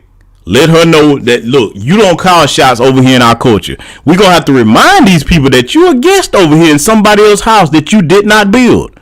Can you imagine that? Somebody coming in your house and telling you what you're not going to do and what you shouldn't do. Nah, that's how we're going to have to start looking at this country and our culture. That's just what it's got to be now.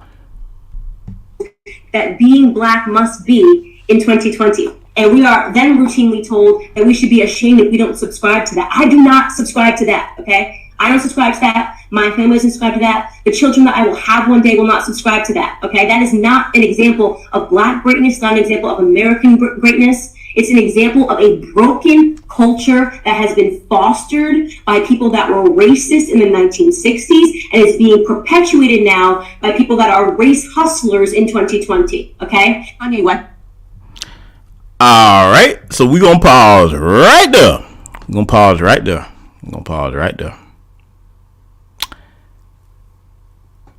The part that she was talking about race hustlers and all this other foolishness that she was talking about. The part she was talking about race hustlers and all of that.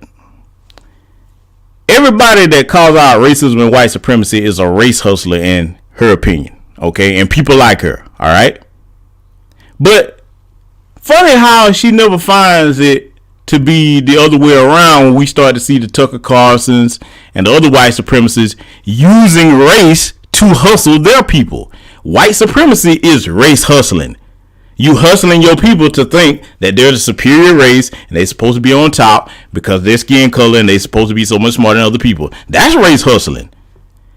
I'm going to tell you even further than that. If you really want to talk about race hustling, when you have to make up everything. Oh yes, brother Tory Red, I did see that video too. I absolutely did see that where a former classmate was calling her out. Cause see, when it comes to race hustling, man, here's the thing. This is the prime definition of race hustling. Most of these people's history in the dominant society is fabricated. That's why they go ham every time they see something like any generally traditionally white portrayed character being cast as a black person. And notice, they don't have no other problem with the character being cast of any other race other than a black person. Now, I'm all for we should create our own characters instead of trying to turn their characters black. That's what I believe our people should do. We should be creating everything original like we're known to do. But that's why they lose their minds as soon as they see anything turn black. Because, see, they know our history and our greatness isn't fabricated. So when you have to lie to your people as if you're so great, there's your race hustling right there. You're not.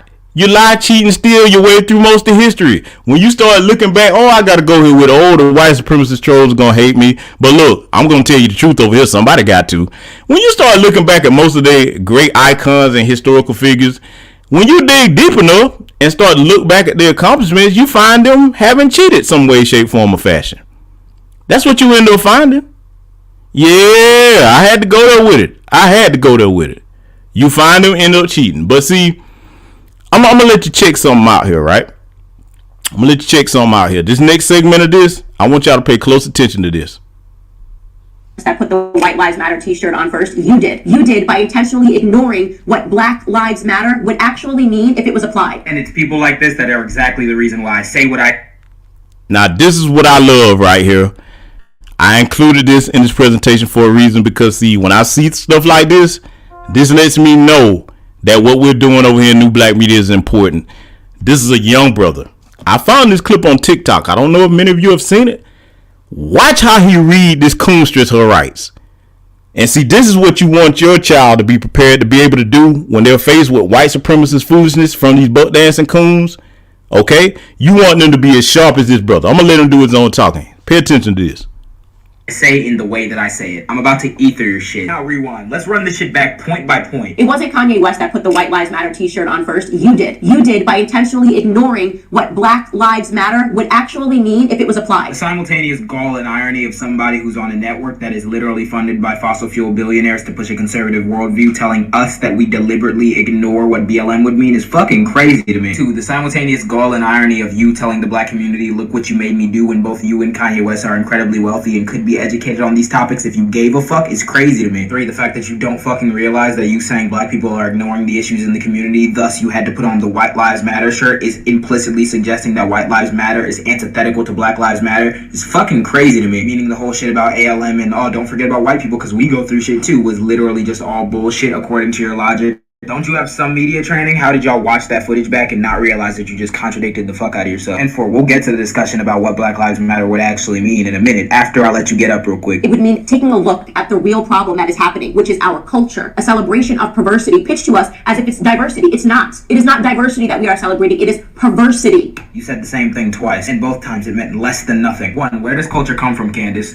Tell me where. If you're trying to make the argument that black people are just genetically predisposed to have a bad culture, please do, and you'll get blown the fuck out of the water. But if I'm going to be charitable to you and assume you're not making that argument, you have to acknowledge that culture comes from environment. And I wonder if there's a connection between the environment in which black people in America were placed in and the outcomes in their culture and socioeconomic status. See, the difference with me is I don't just say shit, I back it up. Here's a study on racism and the effects of the mental health of black people, reviewing the evidence that points to a myriad of ways that racism can have a negative impact on black people. Oh, but it gets worse for you. Let's run back what you just showed in your video. It would mean taking a look at the real problem that is happening, which is our culture. Please tell me how the fuck a BLM protest is the real problem happening in the black community. And then you showed Cardi B as if to say that hip-hop and the culture around that is the actual problem in the black community. And now I'm about to show you fundamentally why that's fucking stupid. This goes for anyone out there who believes this too. Here's a study on gang violence in LA, significantly linking proportion of employment and per capita income to gang-related activity. Or we can look at socioeconomic status as a fundamental cause of street criminality. And the studies can keep coming because this is not up for fucking debate. The very basis of some of these rap songs that you guys love to talk about are coming from the environment in which black people were placed in and their socioeconomic status. Rap in itself did not stem from the happy-go-lucky circumstances of black people in America. So telling rappers to shut up about their experiences still does not fix the fucking system. And before you say black fatherlessness, take a gander at where they're going. Blaming an outcome for the wrong of a system is as stupid as blaming dishes for not being washed properly and not the dishwasher. And this deliberately shitty line of argumentation you love to engage in stems from the tendency of racist people to view black people as more violent and their culture as problematic. But let me make something abundantly clear. You do not care about these issues. If you did, I'm looking forward to your peer-reviewed response to the evidence. If not, keep tap dancing.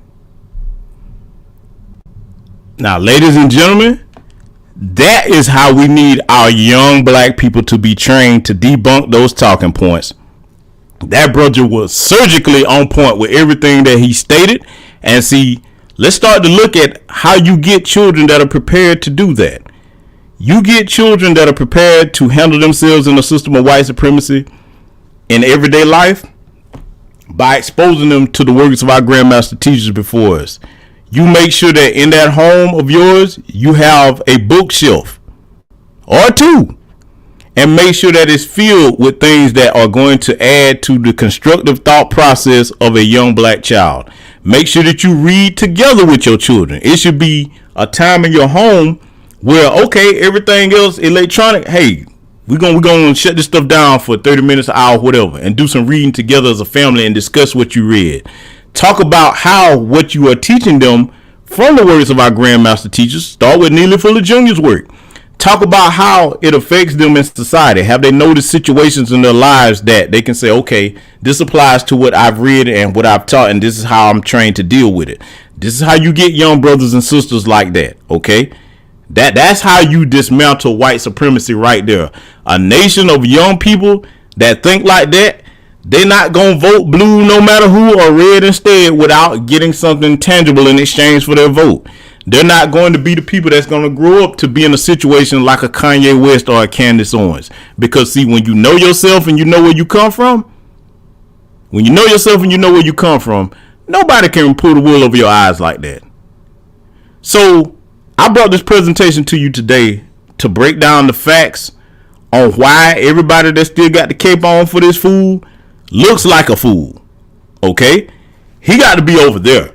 Because see, what you see on your screen right now, Foundation of Black American Reparations Rally, November 5th this year in Washington, D.C.